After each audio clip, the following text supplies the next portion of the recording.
एगो हमर दिल हई जान तीनों तोहार की डोली लेके अमानत छबेल हो जाए कि नहीं हर में लगल बाड़े गहकी जवान पिया से लो जाए।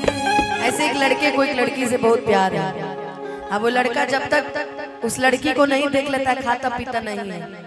मान लीजिए आपसे किसी को इश्क हो जाए और लड़का तोरा से इतना प्यार करता है कि बिना तारा देखे खाद पियत नहीं खे। ओकरा पता चल जाता कि नैना आवत तरी देहरादून से तो दिल्ली आके खड़ा हो जाता क्या है यही रास्ता से लो जाई हो। ये इतना भक्त है वो, देखो नाम ही ऐसा है गोपाल। भैया जरा पलटिएगा इसको कि हर कली गुलाब नहीं होती कि जो प्यालों में छलक जाए वो शराब नहीं होती। झूठी उम्मीद पे ताजमहल बनाने वाले हर महबूबा मुमताज नहीं।